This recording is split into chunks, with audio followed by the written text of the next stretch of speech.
Evan's shuttle slid through thin silver clouds and drifted toward the crystal city that hung above the world like a floating lantern.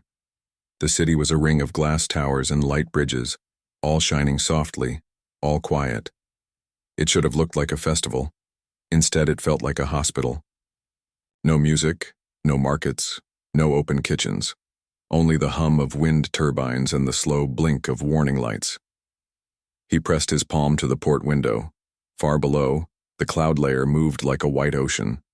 Above him, the docking cradle opened its metal ribs. He could see the royal crest of the Veiri, a stylized sun, drawn as a circle with 6 simple lines. It was a warm symbol. Today it looked thin. Evan was not a famous chef. He was a systems cook engineer. He built kitchens that worked in hard places, a mining station with sulfur dust, a medical ship with strict rules, a research dome with thin air. He liked puzzles. He liked making safe food where people thought it could not be done. When a message reached his small workshop on Luna, "The princess is unwell, the harvests have failed. Help if you can," he packed his tools and his faith in steady steps. Docking clamps clicked. The airlock cycled. The hatch opened into a corridor of clear walls lit by pale suns. Veiri officials waited in gray robes. Their faces were human-like, but their eyes held a second ring of color around the pupil, a bright halo that showed mood. Today the halos were dull blue, concern. "Evan Hale?" asked the lead official, a tall woman with a staff and a tablet. "Yes," he said. "Thank you for receiving me." "I am High Steward Leth," she said. "The King's Council controls all imports. You said you bring methods, not cargo." "Correct," Evan said. "I brought tools only, no outside food. I can build a kitchen you can see from all sides. Every ingredient can be your own or made here from known cultures. Every step will be public." The High Steward watched him with no smile. "Some of our people accuse our court of secrecy," she said. "They will like your words about public steps, but we love tradition. If you bend it, you must bend it gently." "I brought patience too," Evan said. They walked through a transparent tube toward a plaza of suspended glass. The city was beautiful even in crisis. Gardens grew in spirals along towers. Light harps hung over balconies. But the plants were pale. The leaves were thin. People moved with a certain careful slowness that told a simple truth. When food runs low, life slows down to save energy. At the plaza's center stood a broad hall with walls of flawless crystal, the doors folded apart. Inside, the throne room was not dark or heavy. It was light and open, like a greenhouse crossed with a court of law. A circle of benches faced a raised platform where the king sat with counselors. Next to him, in a simpler chair, sat the princess. Evan felt a small ache in his chest at the sight of her. Princess Arya looked strong in shape, but a little too thin at the wrists and neck. Her skin had the warm tone of a sunlit pearl, but the light in her halo ring was faint. She wore a blue dress with small silver threads that caught the light. When she shifted, her eyes followed every movement with quiet focus. The king rose. He had broad shoulders and a stillness that spoke of discipline. "Welcome, off-worlder," he said. "I am King Thalen. We have received aid offers. Most bring boxes. You say you bring away." Evan bowed. "Your Majesty, I bring away I will show, not hide.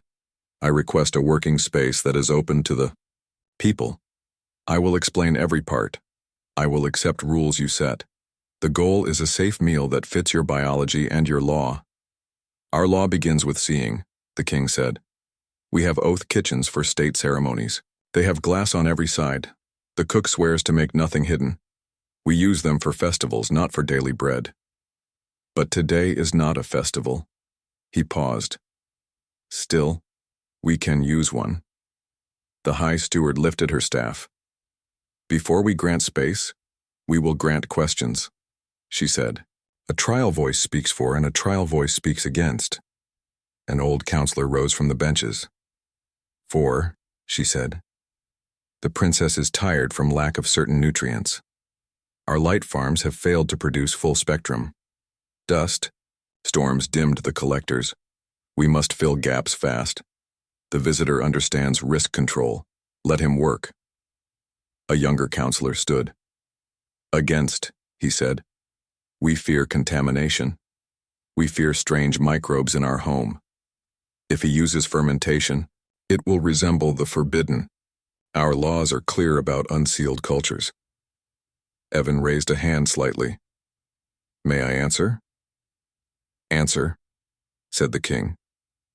Fermentation is a word with many meanings, Evan said, keeping his voice steady and simple. Some of your taboo is about rot. That is wise. There is also controlled pre-digestion with known cultures. It is like what your own body does, but in glass and light. If you allow, I will not use any foreign soil or wild air. I will use your filtered air, your water, and cultures started from your own safe sources or from sterile starters I can build here from pure components. Every step will be measured, recorded, and, most important, small at first. Arya's head tilted. Small? She asked, her voice soft but clear. Evan turned to her respectfully. Yes, Your Highness. We start with micro-tests, tiny samples, weight like a raindrop. We do sensor scans. If numbers are good, we make a spoon. If those are good, we make a cup.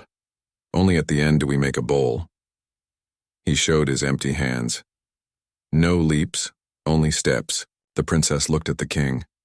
Father, she said, if we do nothing, the people will keep growing weaker. If we try with our eyes open, we can learn. I ask for one small trial. The king studied his daughter for a long breath.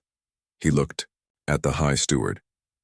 She kept her face calm, but her halo ring shifted toward cautious green. The hall was very quiet. So be it, King Thalon said.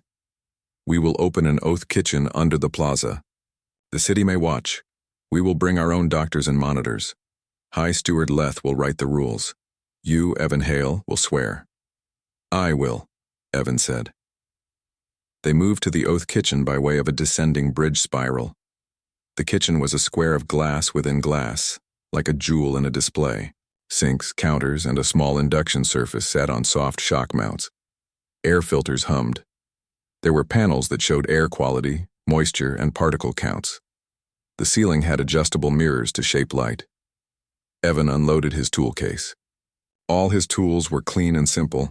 Knives sealed in pouches, a small mixer with a clear bowl, an induction plate, a microscale, a handheld spectrometer, and a ring of sterile tubes. He opened each pouch slowly, held the tool up to the window so the watching citizens could see it, and then placed it on a clean mat. Cameras on the corners sent a live feed to a public screen above the plaza. People stopped to watch. Children leaned over railings. Even the couriers on wind skates slowed and hovered near. High Steward Leth read the rules. No ingredient from off-world without separate vote, she said. All air from our filters. All water from our distillers. All measurements visible. First batch no more than 20 grams. No sealed containers may leave this room. All logs sent to the archives. All steps explained in the simplest words. Agreed, Evan said. He washed his hands at the glass sink for a long time, then gloved up. We will start with 3 things, he said, speaking to the room and the microphones. Sun algae from your farms, mycoprotein you grow in your clean vats, mineral salts from your own labs. The algae has color and some nutrients, but it misses a few keys. The mycoprotein has structure and amino acids, but it is hard to digest if we do not soften it. The mineral salts replace what the dust storm stole from your produce. He measured a tiny amount of each. The spectrometer glowed with numbers. Doctors at a side panel watched and nodded. We mix, Evan said. He blended the algae and the mycoprotein into a smooth paste, then adjusted with a few drops of distilled water. The paste turned a gentle green. It smelled like fresh leaves, after rain. Now we do a very light pre-digestion, he said. We can do this 2 ways, with a small amount of your own safe digestive enzymes, or with controlled microcultures derived in this room from sterile starters. Today, to honor your law, we will begin with enzymes the hospital already uses to help infants digest. He held up a vial. A medic confirmed it with a thumbprint on the screen. "We add a tiny drop," he said, "and we watch the numbers." He set the bowl on the induction surface at a low heat. Just warm, not cooking. Time stretched. Evan explained every small action. He kept his sentences short so even a child could follow. "Warmth helps the enzymes," he said. "Too hot, and they break. Too cold, and they sleep. We want them awake but calm." Little by little, the paste loosened, like cream. He placed a pinhead amount of the mixture on a test strip and slid it into a sensor. The display ticked. "pH stable," the doctor announced. "No toxin markers." Evan made a micro portion. A dot of paste on a sterile strip no bigger than a grain of rice. It looked like nothing, but the whole city seemed to lean forward. The princess stood beyond the glass with the king and a medic. She looked more curious than afraid. "We will test with the princess's blood sample in vitro," the medic said. She drew a tiny ampule labeled and placed it in a device that simulated digestion and absorption. Numbers climbed. Oxygen usage, nutrient uptake, enzyme response. The medic's eyes widened. "Absorption is good," she said softly. "No, distress signal." Evan exhaled. "Now a micro taste," he said, turning to the princess and then to the king. "Only if—" Morning light spread across the dome like a soft fan. Workers lined up for tea and flatbread. The square buzzed with small talk. People spoke about hinges and dust and the way the air had felt cooler after the repair. Some nodded to Noah as he passed. Some only looked and then looked away, unsure how close to stand to a man in a public rite. Noah ate slowly at the edge of the fountain. He kept his toolkit beside his boot, the way he always did. Dr. Tara Brooks joined him with a cup in both hands. "Your first test is recorded," she said. "Archivist Cell filed it properly. Good teaching notes, too. They'll add your step list to the public board." "Good," Noah said. "I wrote the notes the way I wish someone had written them for me when I first learned." "That's how you teach," Tara said. "What you needed yesterday becomes a gift today." Captain Merrick crossed the square, straight as a beam. He stopped in the shade of a pillar. "Engineer Cole," he said, "today the law measures honor. You will sit in a dispute as the one who spoke a promise. You will hear both sides. You will not speak to please a crowd. You will speak to serve truth. Can you do that?" "I will do it," Noah said. Merrick tipped his head toward the south warehouse. "After the hearing, we moved to a test that was scheduled before your right. An ore rig reports coolant trouble. If it fails, it could damage the scarp and blow grit. Into the intake. We will see if your hands are honest when haste presses." "Understood," Noah said. Princess Leora approached with her attendant at a respectful distance. She wore a plain teal wrap without heavy jewels, as if to say the day was for work, not display. "Captain," she said. "Engineer Cole, thank you for meeting early." She faced Noah. "For the hearing, I will not rule. The right asks you to weigh words and bear them. I will watch. Archivist Cell will advise on law only." Noah nodded. "I will be simple and clear." They walked to the south warehouse together. People gathered in a half circle. Two groups faced each other with careful faces. On the left stood a minor team leader named Riva, hair tucked under a scarf, arms strong from years of moving pipe. On the right stood a merchant called Sakar, wearing a fine vest and a narrow smile. Crates marked with human letters and Veri script sat between them. One crate had a dark stain along its bottom seam. Archivist Cell lifted his tablet. "The matter: a shipment of pressure casks was received. One cask leaked. The merchant's ledger shows proper measures. The miners claim the cask arrived flawed. The fee for failure is 6-day wages. The merchant asks the miners to pay. The miners say the fault is not theirs." Cell looked up. "Engineer Cole, you will ask what you need. The board listens." Noah put his toolkit down. He walked around the leaking crate. He touched nothing, yet he crouched to see the stain. "Riva," he said, "when did you notice the leak?" "When we slid the cask into a rack," she said. "It hissed. We pulled it back fast. We set it upright and braced it. It lost pressure slow. No one was hurt. Sakar, Noah said. When did you receive this crate from the dock? 3 days ago, the merchant said. I signed for 12 casks. My record shows all seals intact. The dock clerk also signed. Did you store them in shade? Noah asked. In shade, Sakar said, a little offended. We are not fools. Noah nodded. He looked at the seal. He took a rag and pressed it against the seam, then lifted it to smell. He did not breathe deep. He only tested like a man who knows safety. The odor was old pressure gas mixed with oil. He checked the crate code. He saw human letters stamped into the wood. He traced them with a finger and read them aloud. Batch, A19, Hull City, Montrose, Factory 5. He looked at the shipping docket in Cell's hands. May I? You may, Cell said and handed him a copy. Noah checked the batch numbers. He frowned a little. He saw that the batch code on the docket was A91, not A19. The digits were flipped. It looked small. It was not small. He stood. The crate code and the docket code do not match, he said for the crowd to hear. A clerk on the human side mistyped or scanned wrong. That can lead to pulling a cask from the wrong run. The wrong run may pass a different test or leave the factory with a flaw that was already logged. The fault is not the miners. It is not the merchant's storage. This began before the crate reached this moon. Sakar's mouth compressed. So the miners do not pay. No, Noah said. The human mission pays this fee and replaces the cask. We will also send a note to the supplier to correct their checks. The human side will cover any labor time Riva's team lost. Riva exhaled. Some in the crowd nodded. Sakar lifted a brow. You admit fault for your people, he said. You do not fear how that looks in a rite where you wish to wed a princess. I fear lies more than looks, Noah said, simple and calm. Truth is a foundation. If it cracks, every step after is unsound. Archivist Cell wrote quickly. Ruling recorded, he said. Human mission assumes cost and corrective notice. Sakar's narrow smile softened. Very well, he said.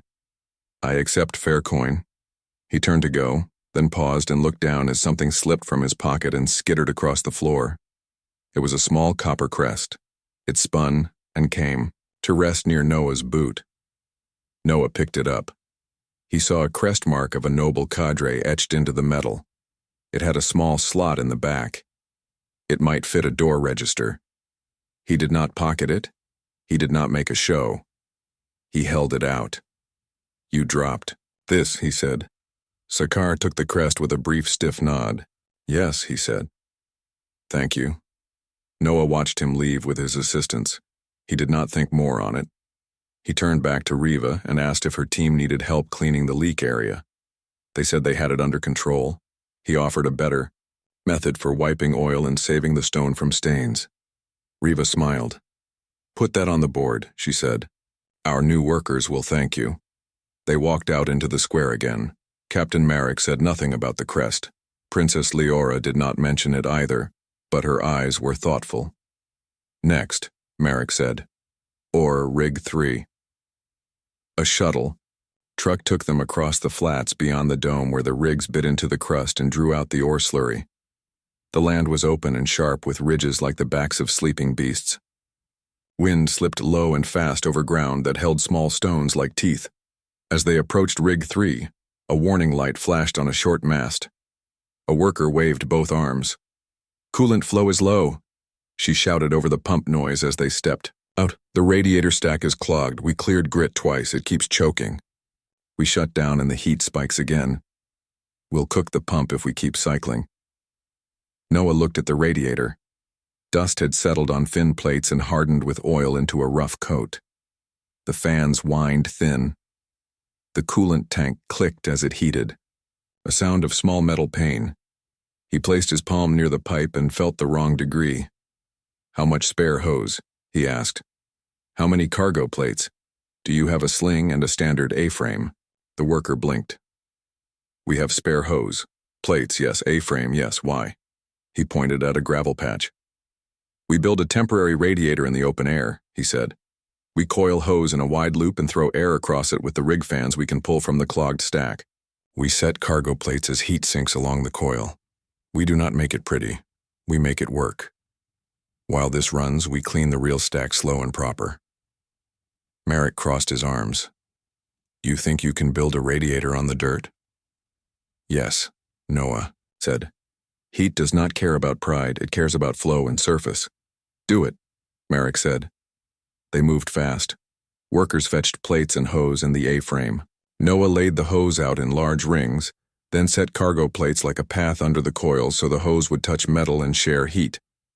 He tied the coils to the A-frame with straps so air could pass between loops.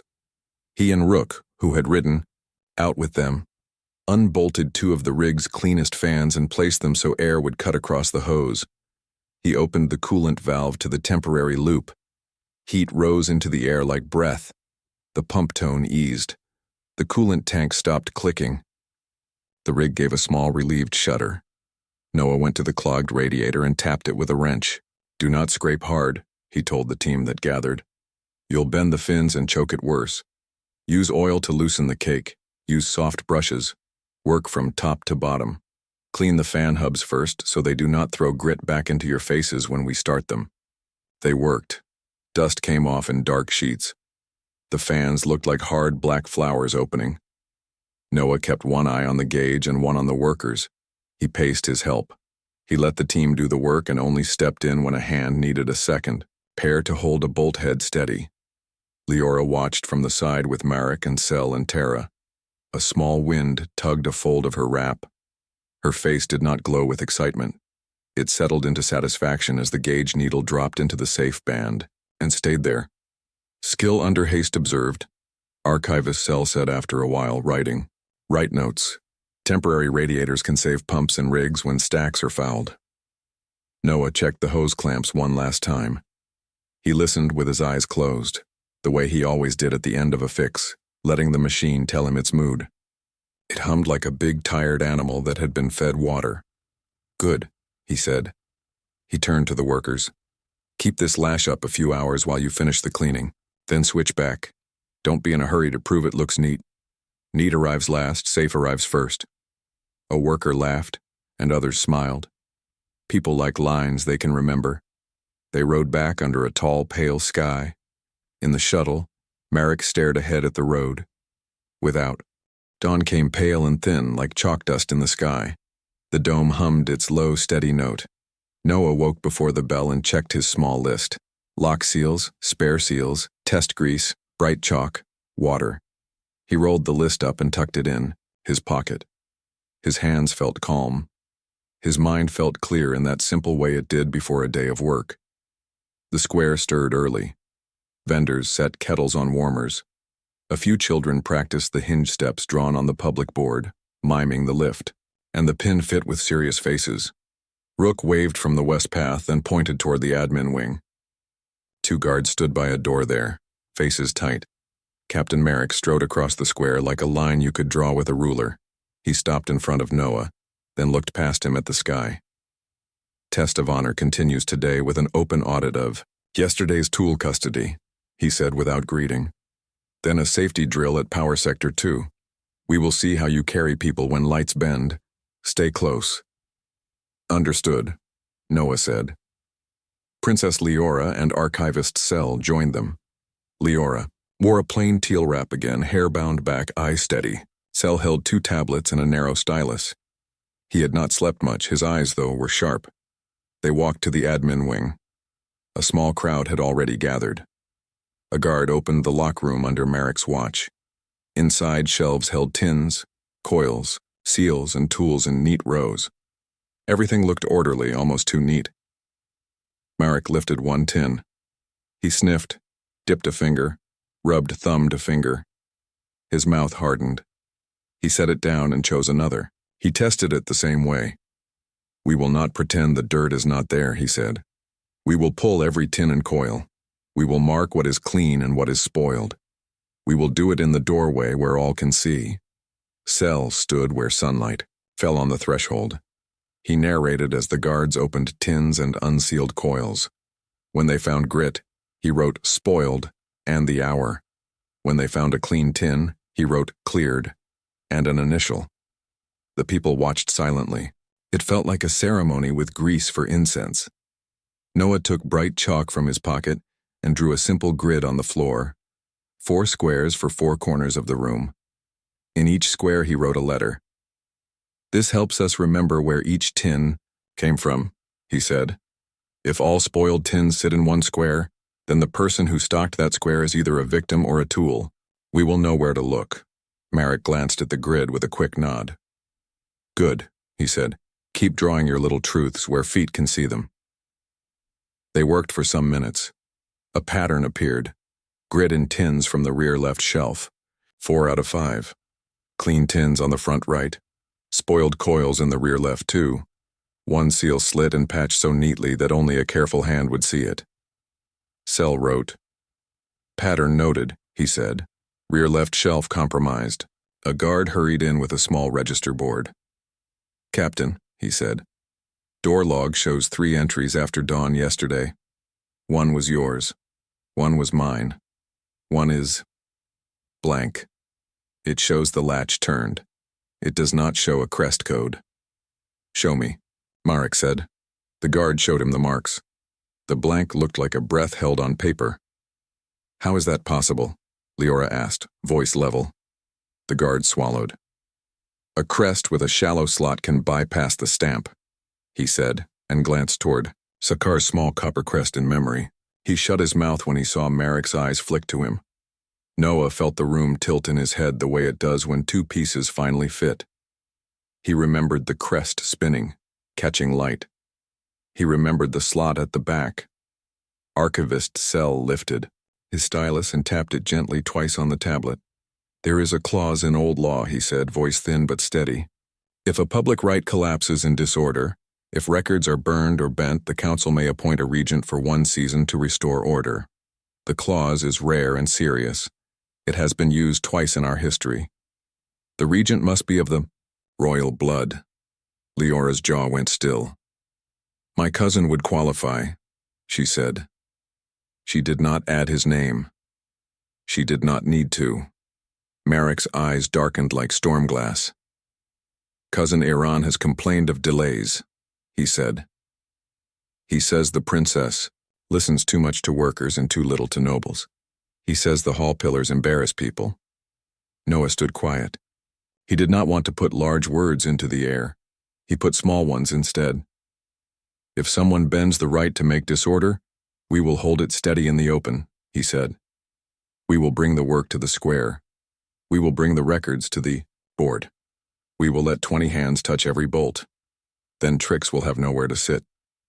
Leora looked at him as if she had heard a tool click into place. Yes, she said. We will use light. A runner arrived from Power Sector 2, breath fast. There's a flare, she said. An arc in the east bus. Backup arrays should have picked up, but they didn't. The meter readout jumped and then died. People heard a pop. No one is hurt. We shut the line to manual. Go, Marek said. They moved as a knot. Marek, Leora, Sel, Noah, Rook, Dr. Brooks, and 4 guards. People fell in behind them, curious and careful. The path to the power sector wound through low buildings and out to a fenced yard where relay, boxes, and bus bars sat under a canopy. The air smelled like singed dust. A faint white smear showed on the ground near a junction. A worker pointed at the relay box. We heard it from here, she said. It should have thrown the backup. The backup board is dead. We checked the fuse case. 2 fuses gone. Not blown. Gone. Marek's head tilted like a hawk's. Gone, he repeated. Noah knelt by the relay box. He did not open it yet. He put his ear close and listened to its small ticks. He looked at the screws. He saw little half-moons of fresh metal where a driver had slipped. He looked at the lock. It had no scratches. He checked the hinge pins. One had a fine scrape that did not match the rest. Someone opened this, he said. They used a tool that fits your guard kits. He looked up at Marek. I am sorry. I am not accusing you. I am pointing at a mark. Marek crouched beside him. He pulled a long driver from his belt and fit it to the screw head. It matched the scratch arcs like a key fits a lock. His face did not change. His breath went in and out slowly. "Open it," Leora said. Marek opened the box. Inside, a bypass wire lay where no wire should live. It tied the relay to a dead loop. The backup could never catch. It would always fail with a soft, false quiet. Sel leaned close. "This is not clumsy," he said. "This is careful." Noah pulled a scrap of foil from his kit and pressed it to the cut end of the bypass. He rubbed to take the impression of a nick. The nick had a shape, 3 tiny teeth like a crown. He had seen that pattern once before when a human tech had borrowed a very guard cutter to slice cable and had marveled at its smooth bite. "Guard-grade cutter," Noah said softly. Marek stood, the driver still in his hand. He turned. He looked, toward the admin wing across the yard, toward the lock room with its rear left shelf. He looked at Leora.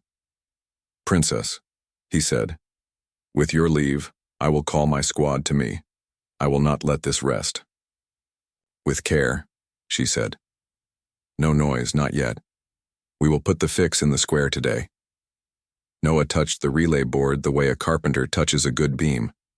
"We can build a temporary manual shunt here so the line does not trip without reason," he said. "We can rebuild the backup board in public. We can set floodlights and invite anyone to hand us bolts. We can label every part we take out and hang it on a line for study. When tricks happen in the open, they look like tricks." Leora nodded. "Do it," she said. "Set the lights in the hall yard. We will move the board there. Sel, post notice. Public rebuild, bring gloves, bring your eyes." Sel's stylus moved as if pulled by the words. Noah turned to the workers. "Cut the power clean," he said. "Not a stagger. A clean cut. Hold 5 breaths. Then we will lift the board. Guard, walk beside us. Do not touch the board. Keep your hands visible. We will not say why. We will simply do it this way." Marek did not argue. He placed 2 steady guards at Noah's shoulders. Young, quiet, both from families in the quarter who would not trade trust for coin. They cut the line. The hum died. The yard settled. Noah and Rook and 2 workers unbolted the board. It was not heavy. It was the kind of weight that wants 4 mindful backs. They lifted. They carried it through the settlement with no rush. People saw and fell, in all moving as one long, curious river. They set the board on trestles in the hall yard. Noah drew a big chalk line down the stone to mark a no-step lane. "We keep the tools here," he said. "We keep the old parts here. We keep the new here. We say out loud what we are doing before we do it. We call for witnesses again and again." Children brought buckets with rags and small bottles of oil. Elder Vesa appeared with a tray and cups. She set the tray under a shade and did not make a speech. Her presence was a quiet bell. Dr. Brooks looked around. "We need floodlights for the night," she said. "I can pull 2 from the human stores." "Use the public ones," Leora said.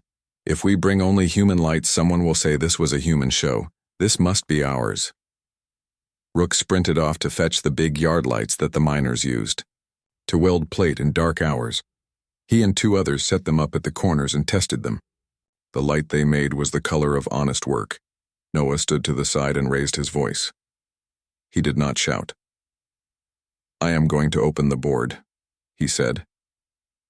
"I will call parts by name when I take them out. If you know a better name, call it, and we will write it on the board. If you think I am wrong, call it, and we will stop and look." A small murmur went through the crowd, then settled into stillness. Night left the dome with a gray hush. The air felt thin and clean, like the pause between 2 heartbeats. Noah woke early. He touched the little copper leaf on his shelf, a child's gift, and felt steady. He washed, checked his kit, and slipped, his small list into his pocket. Chalk, spare seals, clean grease, water. He stepped into the square as the first kettles began to steam. Workers moved with quiet energy. The public board now held 3 sheets: the hinge steps, the temporary radiator, drawing, and the backup board map with wrong wire sketched like a thin snake. Above them, someone had written in neat script, "Light keeps promises alive." Noah drank tea on the low wall near the fountain. Rook came up with a roll in his hand, tore it in two, and gave half to Noah. "You sleep?" Rook asked. "Enough," Noah said. "You?" "Not really," Rook said, grinning. "But I can do a day on half sleep and good stubborn." Captain Merrick crossed the square with two guards. He looked the same, tall, strict, alert, but something in his face had warmed since the public rebuild. He stopped near Noah. "Engineer Cole," he said. "Today's schedule is posted. Test of empathy continues at the infirmary with an evacuation drill. After that, we review shield maintenance records in the West Yard." Noah nodded. "All in the open?" "All in the open," Merrick said. "Floodlights ready. Witnesses named." Princess Leora and Archivist Cell joined them. Leora wore a simple teal wrap, hair tied back. Cell carried 2 tablets and a narrow stylus. He had ink on his thumb. "Good morning," Leora said. "Thank you for the board notes, Noah. Your handwriting is plain. That helps young eyes." "Plain is what I can do," Noah said. They walked toward the infirmary together. The building stood bright and clean with wide doors and a long bench outside for waiting families. Nurses rolled carts, med-techs laid out stretchers. The drill was simple on paper. Move patients from bed to courtyard, fast but gentle, with rolls clear. Noah's task was to observe and help where a small hand or a quiet word would make things smoother. He watched before he spoke. He saw how a narrow ramp pinched the wheel of a stretcher. He saw how a tray rolled too fast on polished floor. He saw one nurse's hands shake when a faint alarm chirped. He stepped in when it mattered. "Hold the tray on the downslope," he told a young orderly with eyes wide. "Put a rag under the wheel to stop the slide." He knelt by the ramp and laid a thin strip of traction mat from a storage shelf. "A little roughness saves a lot of breath," he said, and the stretcher moved smooth. He stood by the nurse with shaking hands and spoke low. "Breathe slow like this," he said, showing the same hand sign Leora had used in the hall. "In, 2, 3, out, 2, 3. Alarms. Chirp, you don't." Her hand steadied. She smiled without time to show it, then rolled her patient cleanly into the light. Leora watched with a soft, bright look that lived in her eyes, not on her lips. Cell wrote, "Evac drill. Add traction strips. Add tray rags. Breathing sign." After the drill, people clapped once together and then went straight to resetting the rooms. It felt like the way a good team thanks itself. Small, real, done. They crossed the square to the West Yard. Shield records lay on a long table. Grease logs, pin lists, weather sheets, wear maps Rook had drawn. Noah set his palms on the wood and looked down. He liked the smell of paper that had been touched by work. Merrick spoke to the witnesses. "We will test records the way we test boards," he said. "We will put numbers in light.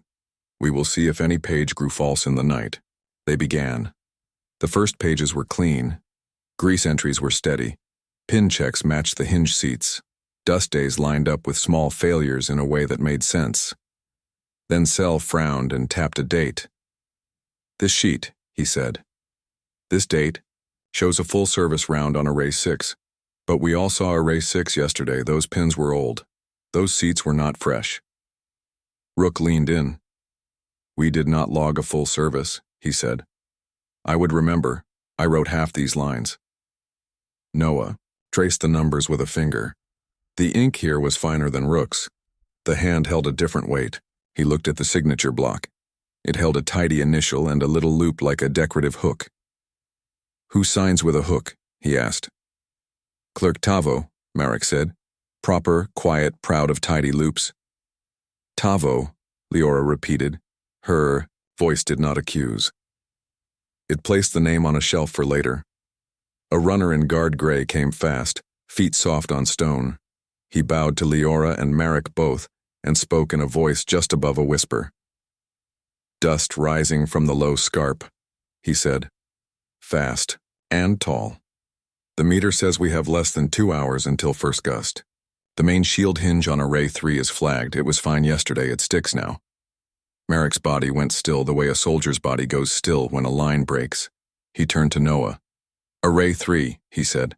"Can you—" "Yes," Noah said, already closing his kit and lifting it. "We fix it now. We fix it in front of everyone." They walked at a fast pace toward the western edge, where the shield plates stood like sleeping doors. Workers ran ahead to clear the path. Yard lights were rolled out even in daylight so that the hinges would be bright as noon. Array 3's middle hinge sat at an old angle, like a knee that had turned once too far. A small metal flake lay on the ground under it where it should not lie. Noah crouched. He picked up the flake. He rubbed it with his thumb and felt a fine grit shimmer. He opened the hinge cap with a careful twist. Inside, the grease looked clean, but it had a dull glitter when the light hit it right. "Grit," he said. He kept his voice even. "Same powder as before, the cap threads are nicked. Someone opened this last night." A hiss ran through the small crowd. Not fear, not yet, but the sound people make when they see a trick clearly. Noah turned to Merrick. "We need cargo tugs," he said. "We need slings 4. We raise the plates now and lock them high before the first gust.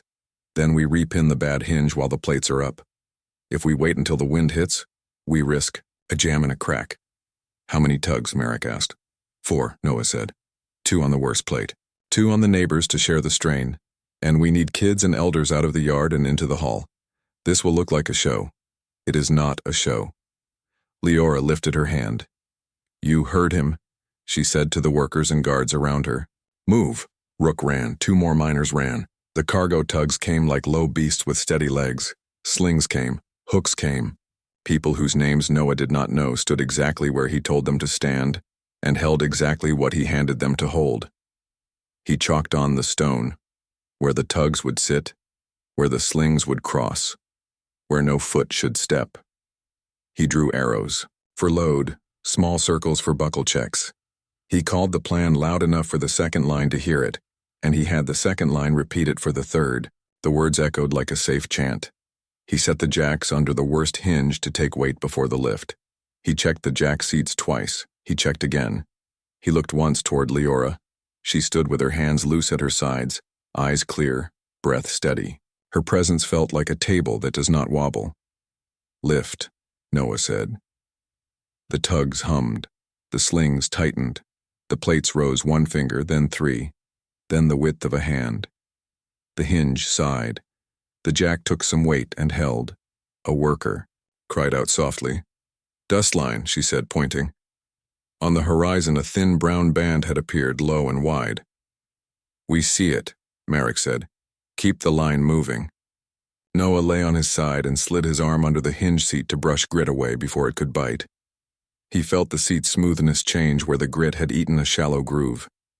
He did not curse. He named it. "Shallow groove. Outer arc," he said. Sel, who had arrived with his tablet, wrote, standing on the safe chalk.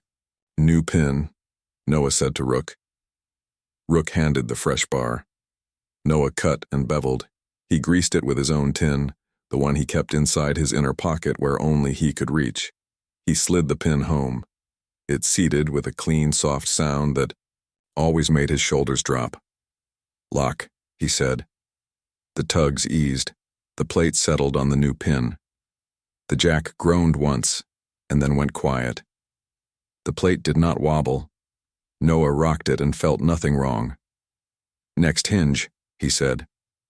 They moved 1 assembly down, repeated the steps, and fixed a second seat that was not yet bad but wanted to be soon.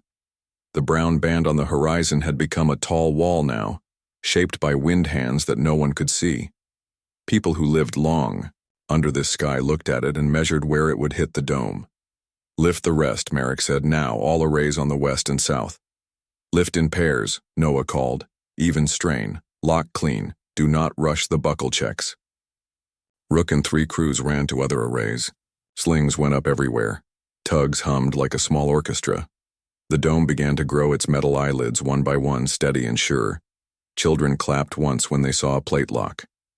Then they were guided by nurses toward the hall where they would wait out the winds with stories and warm drinks. Noah wiped his face with his sleeve. He felt grit on his teeth. He spat, quietly to the side, then drank.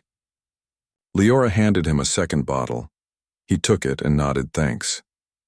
"Whoever opened that hinge thinks we do not share eyes," she said in a low voice. "They are learning we do," Noah said. "They will hate the lesson." A guard ran in from the admin wing, breath short. He bowed, then raised his voice so more could hear. "Council summons," he said.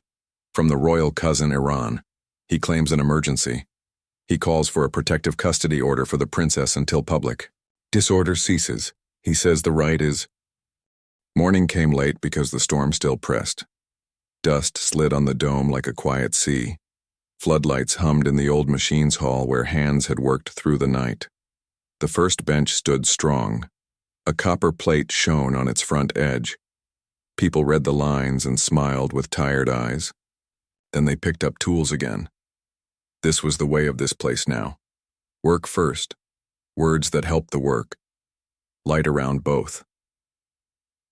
Noah washed his hands at the basin and checked his kit. He put the little copper leaf from the child in his pocket. He liked how it felt there, warm and small, like a steady thought. Rook came up and handed him a cup. "You look like a person who slept enough to be dangerous in a good way," Rook said. "I slept like a bolt in a new seat," Noah said. "No wiggle." Captain Merrick stepped into the doorway. He had dust on his boots and a look in his eyes that was not yet victory, but was no longer doubt. "I followed the left knee," he said. "I did not follow it alone. 2 guards, I trust, walked with me and did not speak. We found the man in the south corridor near the lock room.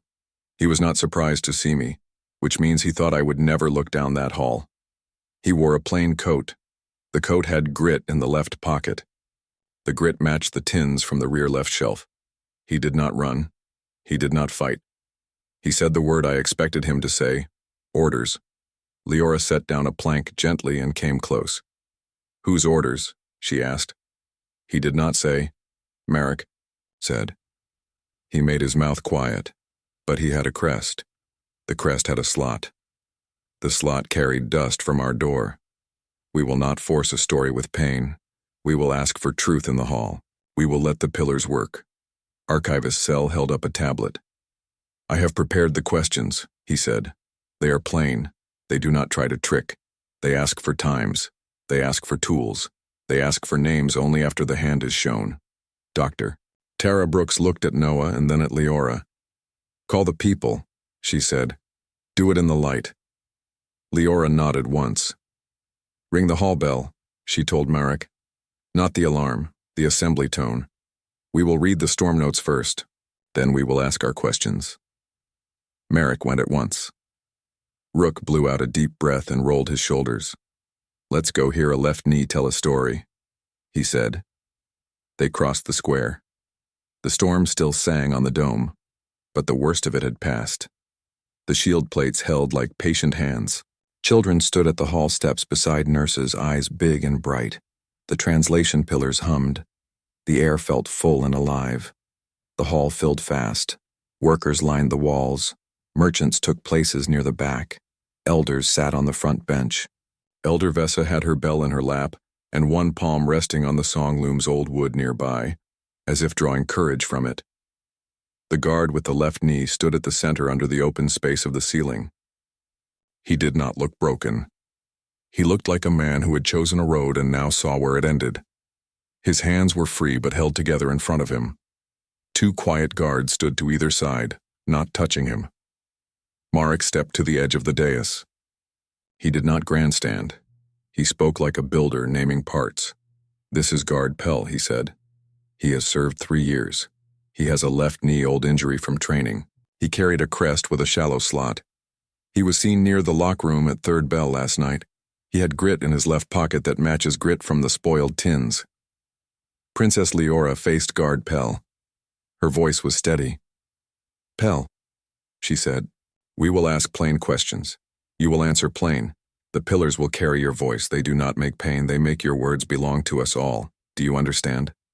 Pell swallowed. "I understand," he said. Archivist Cell lifted his tablet. "Question 1, he said. Did you open the lockroom door last night? Yes, Pell said. His voice had no drama in it. It had the sound of a man saying what is. Question 2, Sel said. Did you put grit into any grease tins? Yes, Pell said. A soft rustle moved through the hall and then stopped. Question 3, Sel said. Did you place or remove any wires from the power board before yesterday's rebuild? I did not place, Pell said. I removed 2 fuses. I put the cover back. The wrong wire was not my hand. Question 4, Sel said. Did you act alone? No, Pell said, and his jaw worked. I received instruction. Sel did not pounce. He did not even look up. Question 5, he said. From whom did you receive instruction?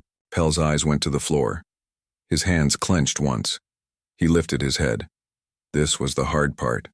The pillars hummed, patient. I was told by Clerk Tavo, Pell said. A stir ran through the hall. Tavo told me that a regency would steady the hall. He told me the right made talk and talk made fear. He told me to make the lock room look sloppy and to keep the backup from catching for one day. He said no one would be hurt. He said we would look like we fixed a mess and the council would feel right when they called for a season of quiet. Sel wrote. Question 6, he said. Did Tavo say where the instruction came from before it reached him? Pell's mouth flattened. He said a cousin asked for clean floors and calm faces. He said. He did not say a name. But I am not foolish. I can read a seal on a note when I carry it. Archivist Sel looked at the paper in his hand, and then at the crest, worn by Cousin Aaron, who had entered the hall a moment before and now stood tall near the rear pillar. The hall did not turn to stare. It held its steady gaze forward. This is what the people had learned in these days, to let the light do the looking. Sel asked the next question. Question 7, he said. Why did you agree? There is no law question here. This is an empathy question. Answer if you can. Pell closed his eyes for a single breath. I thought I was keeping my home safe, he said. I thought a smooth day was better than a noisy one. I thought a small wrong that makes a bigger calm was not truly wrong. I was wrong. He opened his eyes. I see what light does when it spreads. I have never seen this before. I only saw orders in a small room. I am sorry. Leora did not soften. She did not harden. Thank you, she said. Sit. Pell sat on the first step. He did not hide. He did not hang his head. He sat like a man learning a new weight. Elder Vessa stood. Her voice was thin and certain. Where is Clerk Tavo? She asked. Marek answered. His desk is empty, he said. We searched. We found his ledger open, his pen dry, his coat gone. We found a note to Sakar about a meeting 2 nights ago. Faces turned at that name like plants turning to a change in light. Sakar stood near the back door, careful and smooth and wrapped in good cloth. His eyes were calm. His palms were empty. He did not move. Sel lifted the ledger page and read the line. Meeting at last bell, he said. Door by the south corridor. The note says, bring the crest you carry for special orders. Leora's gaze went to Sakar. Merchant, she said, gentle and clear. Please join us at the front. Sakar did not push through the crowd. He did not try to leave. He walked the long way around the outer ring and came to the front with careful dignity. He bowed. His bow was polite and exact. He met no one's eyes for a long heartbeat. Then he met Leora's.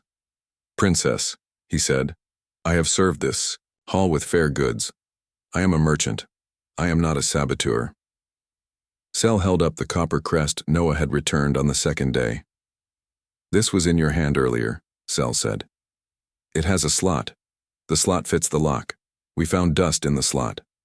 Sakar lifted one shoulder with a small, elegant shrug. I walk many doors, he said. Dust is common. Noah spoke then, calm. Dust is common, he said. But lock dust is not common. It tastes like old oil from a hinge that has never moved.